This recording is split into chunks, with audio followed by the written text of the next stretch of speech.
Dear students, welcome to the physics practical class today. We are going to perform one practical. That practical, as you can see on the whiteboard, magnetic moment of bar magnet. Bar બધાને ખબર છે. બાર તમે જોયો છે. કેવો બાર સૌથી popular બાર તમે જાણો છો? ચોકલેટનો બાર, જે રીતે બાર વનની ચોકલેટ કે પર્કની કે. સો તમને એ શેપ જરા ખબર છે બધાને. આ છે bar magnet, simple bar magnet આવું, બરાબર? અહીંયા મેં દોરી પણ બતાવી છે. આ બાર મેગ્નેટ અને તમને બધા જાણો છો સ્કૂલમાં ભણેલા કે મેગ્નેટમાં એક પોલ આ બાજુ અને પોલ હોય, બે પોલ્સ નોર્થ અને સાઉથ. સારું, તો આજે આપણે જે ફિઝિક્સની ક્વોન્ટિટી, ફિઝિકલ ક્વોન્ટિટી જે માપવાની છે આ બાર મેગ્નેટની, એ છે મેગ્નેટિક મોમેન્ટ. પ્રોસિજર માં આ સૌથી સહેલા પ્રેક્ટિકલ્સ માંથી છે અને જો આવું નામ થોડું સ્ટ્રેન્જ લાગે અને મેગ્નેટિક મોમેન્ટ ને પણ કરવામાં બહુ જ ઈઝી છે. તો આપણે પહેલા તો આપણું બાર મેગ્નેટ લઈએ. આ જુઓ બધાને, અહીંયા જે અમે લેબમાં આપીએ છીએ એના ઉપર તો પાછું લખ્યું બી છે નોર્થ ને સાઉથ, બરાબર? તો અહીંયા પોલ્સ હશે અને આ નોર્થ સાઉથ આવો બાર મેગ્નેટ છે. ઓકે, આ બાર મેગ્નેટ નું અહીંયા બી આ રીતે બતાવું છું. સારું, હવે પહેલું આપણે આની લેન્થ ફાઇન્ડ કરીશું અને તે બહુ જ ઈઝી કાર્ય છે. તમે બધા જાણો છો, આપણે સ્કેલ લેવાની અને સેન્ટીમીટર્સ માંની લેન્થ આમ કરીને માપ લેવાની. જનરલી જો આ સ્કેલમાં 0 ક્લિયર નથી દેખાતો એટલે આપણે 1 પર મૂકીએ અને પછી આપણે લેન્થ લઈએ. હવે સપોઝ 16.2 છે તો 16.2 નથી, કારણ કે આપણે 0 થી નથી માપ્યું, 1 થી માપીએ છીએ, એટલે 15.2 would be the length of this bar magnet. હવે તમને જે મેગ્નેટ આપ્યું હશે એની લેન્થ તમારે આ પ્રમાણે માપવાની છે અને that would be geometrical length of the bar magnet, capital L.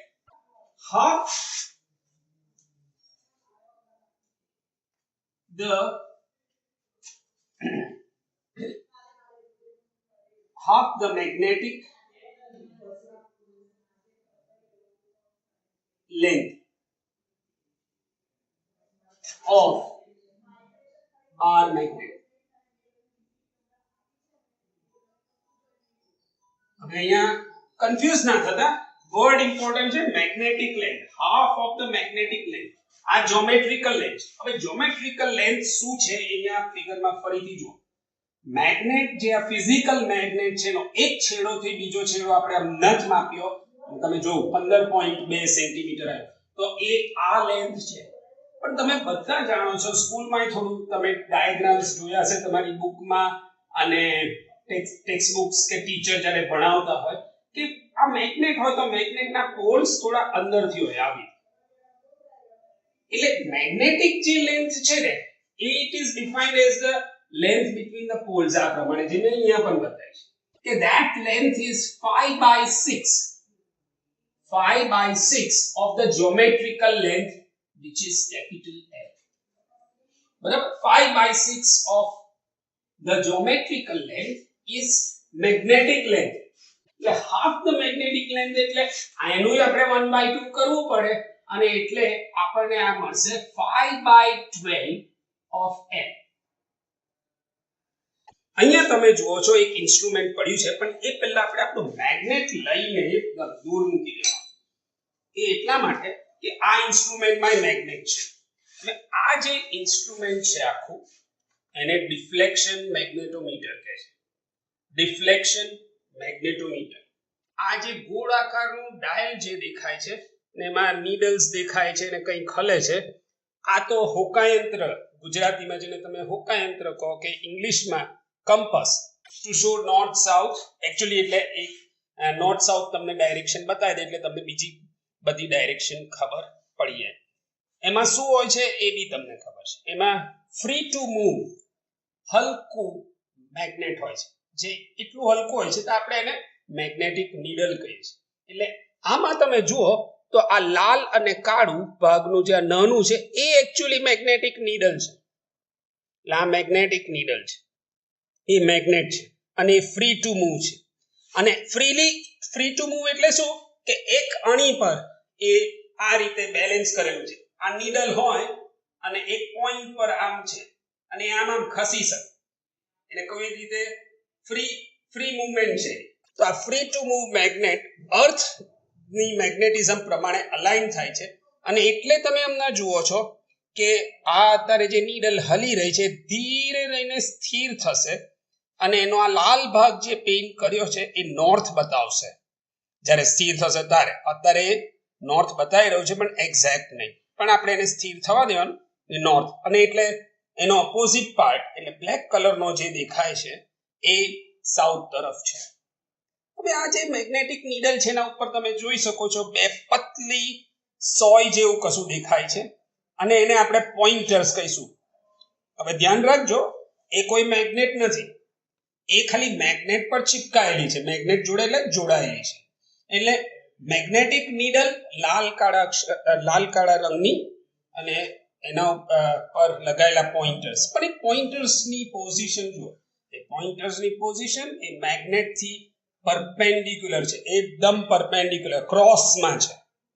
અને એટલે જો અત્યારે આપણા કોઈ મેગ્નેટ્સ પાસે બીજા કોઈ મેગ્નેટ્સ નથી આ મેગ્નેટિક નીડલની પાસે, અને એટલે મેગ્નેટિક નીડલ ખાલી અર્થના મેગ્નેટિક ફિલ્ડના પ્રભાવમાં છે અને એટલે એ નોર્થ સાઉથ ઊભી છે. પણ જો આ નોર્થ સાઉથ હોય તો પછી અચૂક આ ઈસ્ટ વેસ્ટ હોવું જોઈએ ને આ થશે ઈસ્ટ આ બાજુ અને આ બાજુ થશે વેસ્ટ. આ થયું નોર્થ. ફરીથી બતાવું છું, આ નોર્થ, આ સાઉથ, આ ઈસ્ટ અને આ વેસ્ટ. હવે આ તો થયું હોકા યંત્ર, બરાબર. હવે આ હોકા યંત્રને વુડન પ્લેટફોર્મ પર મૂકેલું છે અને એ વુડન પ્લેટફોર્મ જ કહેવું જોઈએ, એમાં કશું ખાસ નથી, ખાલી એક સ્કેલ મૂકેલી છે. એટલે આપણે કોઈ વસ્તુઓ મૂકવી હોય તો એ મેગ્નેટિક નીડલ થી કેટલી દૂર છે એ ઈઝીલી મેજર કરી શકે, એટલે અહીંયા સ્કેલ છે. અને આ જે પ્લેટફોર્મ છે એને આપણે આર્મ્સ ઓફ ધ મેગ્નેટોમીટર કહે છે. આર્મ્સ, ખભા. હવે જો આમે ખભા જેવું લાગે, જાણે કે ફેસ હોય અને આ કોઈ માણસના આર્મ્સ હોય એવું લાગે, એટલે this are called the arms of the magnetometer. અને આ મેગ્નેટિક કમ્પાસ, આખાને આપણે કહીશું ડિફ્લેક્શન મેગ્નેટોમીટર, બરાબર. તો હવે આપણે આની કંઈક અલાઇનમેન્ટ કરવાની છે, કંઈક સેટિંગ કરવાની છે. તો એ સેટિંગ કેવી કરવાની છે એ જોવાનું છે. હવે મારે એક લાઈનમાં કહું તો મારે આ આર્મ્સને, આ આર્મ્સ ઓફ ધ મેગ્નેટોમીટર ને નોર્થ ઈસ્ટ વેસ્ટ ગોઠવવા છે. ઈસ્ટ વેસ્ટ એટલે પૂર્વ પશ્ચિમ દિશામાં ગોઠવવા છે. હવે એ કેવી રીતે એક્ઝેક્ટ ગોઠવવા છે, એટલે કેવી રીતે ગોઠવવા, તો મારા પાસે એક રીત છે અને શ્યોર છે કે આ મેગ્નેટિક નીડલ જ્યારે કોઈ મેગ્નેટ બાજુમાં ના હોય તો એ અચૂક નોર્થ સાઉથ ઊભી રહેશે. પણ એ જો નોર્થ સાઉથ ઊભી રહે મેગ્નેટિક નીડલ, તો એના જે પોઇન્ટર્સ છે એ કારણ કે ક્રોસ પોઝિશનમાં લગાયેલા છે એટલે અચૂક ઈસ્ટ વેસ્ટ એટલે કે પૂર્વ પશ્ચિમ દિશામાં છે. આવી એક દોરી લો, તમને લેબમાં આપશે આવી દોરી, સિમ્પલ દોરી જ છે. જો અહીંયાથી દોરી વચમાં છેડે રાખી છે, અહીંયા આ એન્ડ પર આ છેડે વચમાં એક્ઝેક્ટ દોરી આ મેગ્નેટિક કંપાસની ઉપર વચમાંથી જઈ રહી છે અને હવે હું આમ મારું ફેસ રાખું છું. હવે હું આ જે આર્મ્સ છે બંને બાજુ એને મારા હાથથી મેં પકડ્યા છે અને હું એ રીતે આર્મ્સને ખસેડું કે આ પોઇન્ટર્સ જે છે અને આ મારા આ દોરી જે છે એ એક લાઈન એક સિદ્ધાંતમાં આવી જાય એક્ઝેક્ટલી. તમે જોઈ રહ્યા છો હું થોડુંક ખસાડી રહ્યો છું. ઓકે, હવે આ થોડુંક વધારે ખસી ગયું, પાછું થોડું કરું જ્યાં સુધી મને એવું લાગે કે આ એક્ઝેક્ટ થઈ રહ્યું છે. તમે જોશો તો લગભગ આ થઈ ગયું છે. હવે અમુક ઇન્સ્ટ્રુમેન્ટમાં તો કહેવું જોઈએ કે આ જે રૂલર્સ મૂકી છે એમાં આવી એક વચમાં લાઈન આપી છે. આ ઇન્સ્ટ્રુમેન્ટમાં આપેલી છે વચમાં એક લાઈન, એટલે એ લાઈન જોડે બી જો આ પોઇન્ટર્સ એ અલાઈન થતા હોય એક સ્ટ્રેટ લાઈનમાં તો આપણી અરેન્જમેન્ટ થઈ ગઈ છે. હવે આપણે કહી શકીએ કે આ આર્મ્સ ઓફ ધ મેગ્નેટોમીટર એ આ ડાયલના પોઇન્ટર્સ જોડે એક્ઝેક્ટ લાઈનમાં છે. અને જો એક્ઝેક્ટ લાઈનમાં છે તો આ જે પોઈન્ટ આર્મ્સ છે એ ઈસ્ટ વેસ્ટ દિશામાં હવે આપણે ગોઠવે છે. અને ફિઝિક્સમાં આપણે કહીએ છીએ ગોસ એ પોઝિશન અથવા 10A પોઝિશન. આની જ્યોમેટ્રિકલ લેન્થ થઈ 15.2 સપોઝ જે તમને મેગ્નેટ આપ્યું ને તો પછી આની અડધી લેન્થ શું થશે એટલે કે મારે મેગ્નેટ નું સેન્ટર માપવું હોય ફિઝિકલ સેન્ટર આનું તો એ ક્યાં તો ઓફ કોર્સ એનું સેન્ટર જે લેન્થ છે ભાગ્યા 2 કરીએ એટલે આનું લેન્થ ભાગ્યા 2 કરો તો જો 15.2 હોય તો 7.6 થાય એટલે 7.6 પર આનું સેન્ટર આવશે તો આપણે એના સેન્ટર પર આપણે નિશાની કરવાની એટલે લગભગ કંઈક અહીંયા છે આવી રીતે તમે એક સ્કેલ મૂકીને માર્ક કરી શકો છો હવે એક હજુ એડજસ્ટમેન્ટ બાકી છે આપણે આમાં 0 0 સેટિંગ કરવાનું છે હવે અહીંયા તમને થોડું ઝૂમ કરીને બતાવવામાં આવશે કે આ જે મેગ્નેટિક કમ્પાસ છે એમાં ડિગ્રીઝ બતાવે છે એટલે માર્કિંગ છે અને સર્ક્યુલર ડિગ્રીઝ છે જેમ 360 ડિગ્રી હોય તો 4 ક્વોડ્રન્ટ કર્યા છે અને આને બે ભાગ કર્યા છે 0 to 90 4 ક્વોડ્રન્ટ કહેવાય અને આપણે એમાં 0 0 શોધવાના છે અહીંયા તમને 0 દેખાતો હશે અને અહીંયા 0 દેખાય છે બરાબર હવે આ જે 0 0 છે અને અહીંયા તમને 90 દેખાય છે અહીંયા 90 દેખાય છે હવે આપણે શું કરવાનું કે 0 0 ને આ બે પોઇન્ટર પર લાવી દેવાનું હવે કેવી રીતે લાવવાના તો બસ આ ડાયલને ફિઝિકલી મૂવ કરવાનું પણ બહુ ધીરે રહીને એકદમ ધીરે રહીને એટલે આ કર્યું આ અહીંયા 0 આવ્યો અને અહીંયા પણ 0 આવે છે હવે જો આ ડાયલની બનાવટ એકદમ સારી ના હોય તો એક બાજુ 0 આવે ને બીજી બાજુ ના આવે તો એનો બહુ આપણે ખાસ પ્રોબ્લેમ એટલે નથી કરતું કારણ કે એ તો ઇન્સ્ટ્રુમેન્ટની જ એરર છે પણ આપણે ટ્રાય કરીએ કે 0 0 જેટલું એક્ઝેક્ટ આવે એવું કરીએ અને પછી આ આંગળીથી થોડું ટેપ કરવાનું કોઈ વાર શું હોય ઘર્ષણ થઈ ગયું હોય આ નીડલ અને નીચે જ્યાં જોઈન્ટ છે એના ઉપર તો સ્ટિકીનેસ થોડીક રહે એટલે એવું ના રહે હવે જો આપણે શું કર્યું અત્યાર સુધીમાં તો આને ઈસ્ટ વેસ્ટ ગોઠવ્યા દોરીની હેલ્પ લઈને અને હવે આ ડાયલને ફેરવીને બંને નીડલ્સ પર 0 0 બતાવો હવે અહીંયા તમને ઝૂમ કરીને બતાવવામાં આવશે કે આ સ્કેલ પર કેવું સેન્ટીમીટરનું રીડિંગ્સ છે તો તમને અહીંયા દેખાશે અહીંયા 13 14 15 16 17 18 તમે જોશો તો અહીંયા 18 પર એક બ્લુ લાઈન છે પછી અહીંયા 20 પર બ્લુ લાઈન છે અને અહીંયા 22 છે એ જ પ્રમાણે બીજી સાઈડ પર એ દેખાશે અહીંયા આ 18 છે સેન્ટીમીટર્સ આ 22 છે અરે 20 છે અને આ 22 છે આ મેગ્નેટનું આપણે સેન્ટર તમને ખબર હતી કે એની લેન્થ હતી 15.2 એટલે એનું સેન્ટર થયું 7.6 ત્યાં આપણે પેનથી પતલી માર્કિંગ કરી અને આપણે હવે રેડી છે હવે અહીંયા ફોર્મ્યુલામાં d બતાવે છે એ distance છે distance of the magnet from the magnetic needle magnet તો પોળી વસ્તુ છે એટલે મેગ્નેટ નો કયો ડિસ્ટન્સ તો આ સેન્ટર થી મેગ્નેટિક નીડલ એ આપણે 18 સેન્ટીમીટર્સ પર રાખવો છે કેટલા 18 તો આપણે 18 સેન્ટીમીટર પર આ મેગ્નેટ મૂકીશું અને મેગ્નેટ મૂકીશું એટલે કે મેગ્નેટ નું સેન્ટર 18 સેન્ટીમીટર પર મૂકીશું હવે જસ્ટ જુઓ કે હું કેવી રીતે મૂકું છું અહીંયા મને આ 18 ની લીટી દેખાય છે માર્કિંગ કરેલી છે અને ત્યાં હું ધીરે રહીને આ મેગ્નેટને પાસે લાવું છું અને તમે જુઓ હું આ મેગ્નેટને અહીંયા 18 સેન્ટીમીટર પર આ પ્રમાણે મૂકું છું આ એક્ઝેક્ટ 18 પણ જો આ પણ 18 થશે આ બધું 18 થશે પણ હું જ્યાં ને ત્યાં નથી મૂકતો હું જો આ મેગ્નેટને બિલકુલ આ આર્મ્સની જે રીત પ્રમાણે બનાવટ છે એમાં એક્ઝેક્ટ અહીંયા વચમાં મૂકું છું this is how you must place the magnet on the arms of the magnetometer અને આ કેટલા ડિસ્ટન્સ પર મૂક્યું છે presently it is at 18 centimeters બરાબર ઓકે હવે તમે આ 18 સેન્ટીમીટર પર મૂકો છો તો તમારે હવે જોયું અહીંયા કે અહીંયા ડિફ્લેક્શન આવ્યું હવે આ તો જસ્ટ એક સાઈડમાં તમને વાત કરું પણ ઇટ ઇઝ વેરી ઇમ્પોર્ટન્ટ કે આ કેમ ડિફ્લેક્શન આવ્યું તો જો પહેલા આ મેગ્નેટ નતું તારે આ મેગ્નેટિક નીડલ આમ નોર્થ સાઉથ ઊભી હતી અને કેમ નોર્થ સાઉથ ઊભી હતી કારણ કે અર્થના ફિલ્ડમાં અર્થનું ફિલ્ડ એના જોડે ઇન્ટરેક્ટ કરવું પણ હવે તમારા જોડે એક બીજો ફિલ્ડ આવ્યો ક્યાંથી અહીંયાથી આ મેગ્નેટ હવે જો એ આમ છે મેગ્નેટનું ફિલ્ડ આમ હશે અર્થનું ફિલ્ડ આમ હશે અને બંને વાના ઉપર એક્ટ કરે છે જ્યારે એવું થાય તો આપણે એને કહીએ ક્રોસ મેગ્નેટિક ફિલ્ડ્સ છે, એટલે પરપેન્ડિક્યુલર બે ફિલ્ડ ઇન્ટરેક્ટ કરી રહ્યા છે અને એના ઇફેક્ટમાં આ મેગ્નેટિક નીડલ રોટેટ થાય છે, બરાબર છે. હવે આ જે મેગ્નેટિક નીડલ રોટેટ થઈ તો આપણે આ ડિગ્રીઝ વાંચવાના છે. અત્યારે તમે જુઓ તો અહીંયા આ સાઈડે એક્ઝેક્ટ 70 બતાવે છે અને અહીંયા 71 બતાવે છે.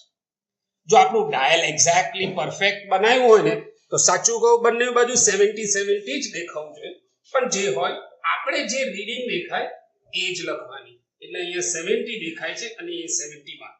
તો આપણે આ રીડિંગ્સ બે રીડિંગ લેવાની. કેમ બે રીડિંગ લેવાની? કારણ કે એક સાઈડ એ બતાવે છે અને બીજી સાઈડ એ બતાવે છે. તો આપણે આને θ1 કહીશું અને θ2 કહીશું. તો આપણે આ મેગ્નેટામ મૂક્યું છે અને બે રીડિંગ મળી જેને આપણે θ1 ને θ2 કહીશું, જે આપણે લખીશું. હવે આ બે રીડિંગ આવી જાય એટલે આપણે આ મેગ્નેટને પોલ્સ રિવર્સ કરીશું. હવે એનો મતલબ શું? અત્યારે આ મેગ્નેટનો એક પોલ અહીંયા છે એટલે કદાચ અહીંયા નોર્થ હોય તો અહીંયા સાઉથ હશે. હવે હું એને રિવર્સ કરી દઉં એટલે કે મેગ્નેટને ટર્ન કરું છું.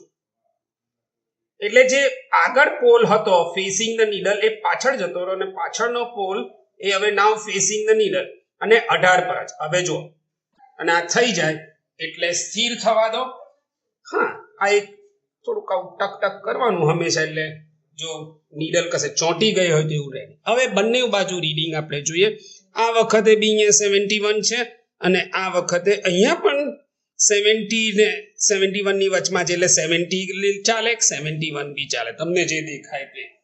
એટલે આ રીડિંગ આવી તો આ વખતે બે રીડિંગ આવી એટલે તમે સપોઝ આને θ3 કહો તો આ θ4 થશે.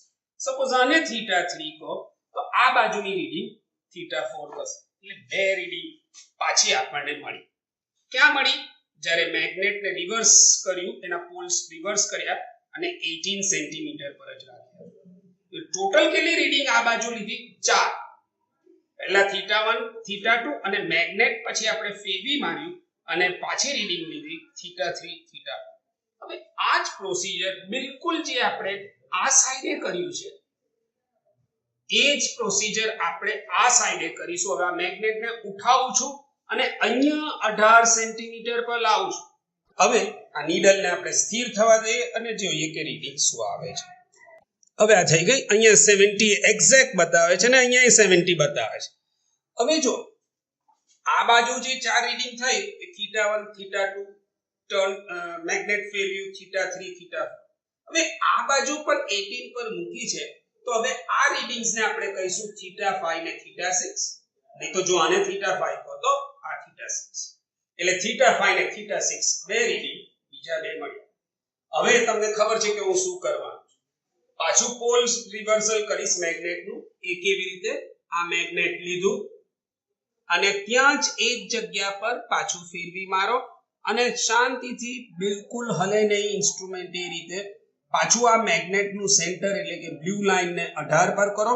હવે પાછું આપણે આને સ્થિર થવા દઈએ. તમે જોઈ રહ્યા છો હજુ હલી રહ્યું છે, થોડો ટાઈમ લેતો હોય છે પણ તમારી રીડિંગ આવી જાય. આ વખતે અહીંયા એક્ઝેક્ટ 70 છે પણ અહીંયા 72 લાગે છે. 70 જ કહેવાય આ બાજુ અને આ બાજુ 72. હવે આ રીડિંગ્સ કઈ થઈ? તો આના પહેલાની હતી θ5 ને θ6. હવે બીજી બે દેખાઈ રહી છે આમને, એટલે આને કહો θ7 તો આ θ8 અને આને કહો θ7 તો આ θ8. અહીંયા જે પ્રેક્ટિકલ નું પ્રોસિજર છે આ એક રાઉન્ડ આખો કમ્પ્લીટ થાય છે. હવે આ જે 18 સેન્ટીમીટર પર જે આપણે પ્રોસિજર કર્યું બિલકુલ એવું ને એવું જ એ જ રીતે એ જ પ્રોસિજર કરવાનું છે, પણ આ વખતે 18 સેન્ટીમીટર પર અને 22 સેન્ટીમીટર 22. તો આપણે અહીંયા હતા તો અહીંયાથી જ કરી દેવાનું, પાછું અહીંયા હમણાંવાની જરૂર નથી. એટલે આ 18 પર જો આમ હતું મૂકું છું 18 પર અને 18 થી હવે આને આમ બસ સીધું અહીંયા 22 પર લાવી દે. 22 પર. હવે એક વસ્તુ અહીંયા તમને ક્લિયર કટ સમજ પડશે કે જો આ મેગ્નેટ પાછળ જાય તો એનો ઇફેક્ટ આ નીડલ પર ઓછો રહે એટલે રીડિંગ થોડી ઓછી આવશે. હમણાં જો સેટલ થશે એટલે તમે જોઈ શકશો કે જો આ વખતે 70 કે એવી નથી, કઈ લગભગ 50 ની બાજુમાં છે, 53 કે એવું કશું આવી રહે છે. હવે આ જે રીડિંગ આવી એ થશે θ1 અને θ2 આને 1 કહો તો આ 2 અને આને 2 કહો તો આને 1 કહો તો આ એ રીતે θ1 ને θ2 રીડિંગ્સ અહીંયાથી મળે. હવે તમને ખબર છે θ3 ને θ4 કેવી રીતે લેશો?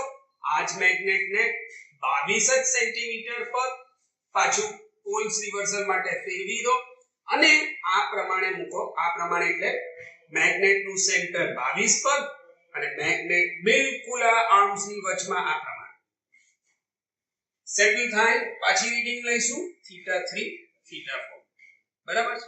4 રીડિંગ થઈ, બાકીની 4 રહી. કેવી રીતે લાવીશું? અહીંયાથી હવે આ મેગ્નેટને લિફ્ટ કરીશું અને આ બાજુ 22 શોધીશું અને ત્યાં 22 પર મૂકીશું એક્ઝેક્ટ. અને આ જો આ બધું જ્યારે હું કરું છું ત્યારે ટ્રાય કરું છું કે આ કશું હલે નહીં. જો આ હલી ગયો તો તમારે પહેલેથી જ પાછું પ્રેક્ટિકલ કરવો પડે. માપવાનું નહીં મેગ્નેટ પણ આની સેટિંગ કરવી પડે ને ઈસ્ટ વેસ્ટ બધું શોધવું પડે. એટલે જો એવું થાય તો એ કરવું પડે. એટલે કેરફુલ રહો કે આ ઇન્સ્ટ્રુમેન્ટ હલે નહીં. હવે આ મેં 22 પર મૂક્યું છે અને આમ કરી એક્ઝેક્ટ કરું. ફરીથી એ જ રીડિંગ. આ થશે θ5, આ થશે θ6, આ θ5, આ θ6. અને હવે લાસ્ટ સ્ટેપ પોલ્સ ને રિવર્સ કરવાના છે એટલે મેગ્નેટ ને ફેરવી માર્યું, ફરીથી ટર્ન કર્યું અને પાછું 22 પર મૂક્યું અને આ પ્રમાણે મૂકી પાછો સેટલ થવા દો. એક્ઝેક્ટ જોઈ લો કે એક્ઝેક્ટ છે કે નહીં. સેટલ થઈ જાય એટલે θ7 ને θ8 અથવા θ7 ને θ8 બંને બાજુથી રીડિંગ બે રીડિંગ લખવાની એ રીડિંગ જોઈ લો.